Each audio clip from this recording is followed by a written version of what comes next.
हमारी रोजमर्रा की बातचीत के पीछे ना कुछ छिपी हुई मनोवैज्ञानिक ताकतें काम करती हैं। तो चलिए आज इन्हीं को थोड़ा समझते हैं, जो हमारे रिश्तों और फैसलों को हर रोज एक शक्ल देती हैं। सोचिए, कभी ऐसा हुआ है कि किसी बात पर बस यूं ही बिना ज्यादा सोचे समझे हाँ कह दिया हो। हम सबके साथ होता है ना, जैसे हमारा दिमाग ऑटो पायलट पर चल रहा हो। बस यहीं से आज की हमारी पड़ताल शुरू होती है। इसे मनोवैज्ञानिक रॉबर्ट सियाल्डीनी ने एक नाम दिया है, क्लिक विद रिस्पॉन्स। सोचिए, जैसे कोई बटन दबाते ही टेप रिकॉर्डर अपने आप गाना बजाने लगता है, वैसे ही हमारे दिमाग में भी कुछ शॉर्टकट बने हुए हैं। कोई खास शब्द या इशारा, क्लिक, और हमारा दिमाग बिना सोचे समझे एक तय रास्ते पर चल पड़ता है। विर अच्छा, इसे समझने के लिए एक बहुत मजेदार एक्सपेरिमेंट हुआ था। जेरोक्स मशीन पर लंबी लाइन लगी थी। एक रिसर्चर ने जाके कहा, क्या मैं मशीन यूज कर सकता हूँ? करीब 60% लोग मान गए। फिर उसने वजह बताई, क्योंकि मुझे जल्दी है। अब सोचिए कितने लोग माने होंगे? 94%। लेकिन सबसे कमाल की बात तो अब है।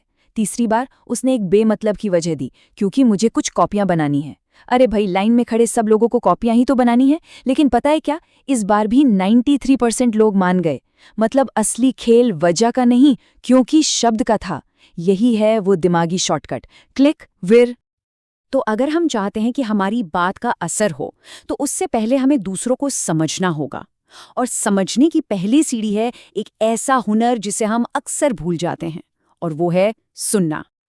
देखिए, सुनने में और सच में सुनने में जमीन आसमान का फर्क है। एक होता है पैसिव हियरिंग, मतलब आवाज बस कानों से टकरा कर निकल गई। और दूसरा है एक्टिव लिसनिंग। ये सिर्फ सुनना नहीं है, ये कोशिश है, ये समझने की कि सामने वाला जो कह रहा है वो क्यों कह रहा है, कैसा महसूस कर रहा है। ये सिर्फ शब्दों को नहीं, भावनाओं को भी सुनना है। तो सवाल ये है कि एक्टिव लिसनिंग करें कैसे? इसकी कुछ कमाल की तकनीकें हैं, जैसे सामने वाले की बात को अपने शब्दों में दोहराना, ताकि पक्का हो जाए कि हम सही समझे हैं। या फिर उनकी भावनाओं को पहचानना और कहना, लगता है इस बात से काफी परेशानी हुई। और हाँ, ऐसे सवाल पूछना जिनका जवाब सिर्फ हाँ या ना में ना हो, ताकि बात और खुले।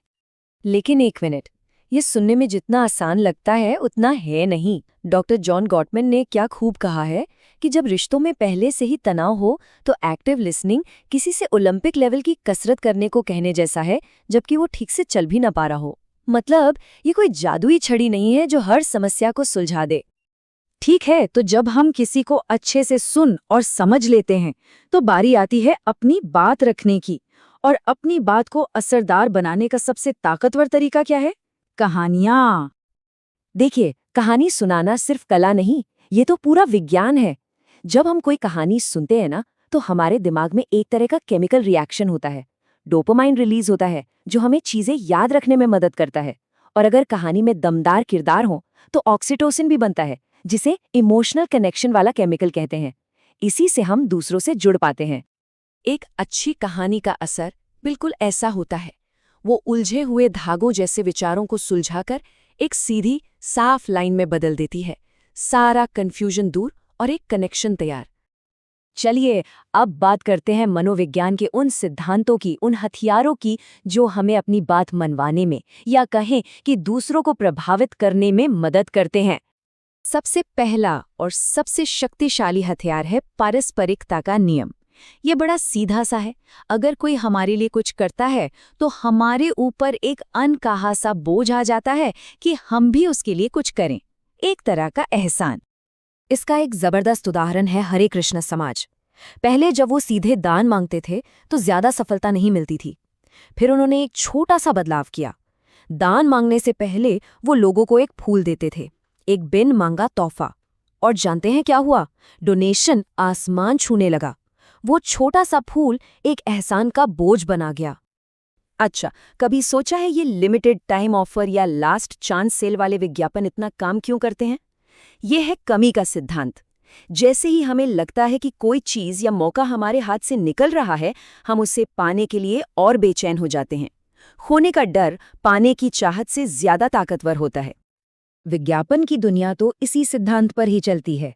आखिरी हफ्ता, बस कुछ ही पीस बचे हैं। ये सारी बातें हम पर एक तरह का दबाव बनाती हैं कि फैसला अभी लो, वरना मौका गया हाथ से।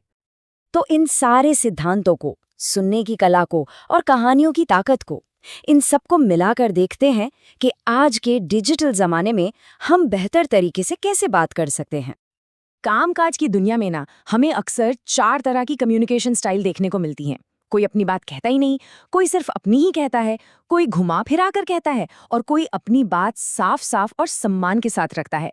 इन्हें समझना बेहतर टीम वर्क के लिए बहुत जरूरी है। और डिजिटल दुनिया में तो ये और भी जरूरी हो जाता है। याद रखिए, इंटरनेट पर लिखी बात मिटती नहीं।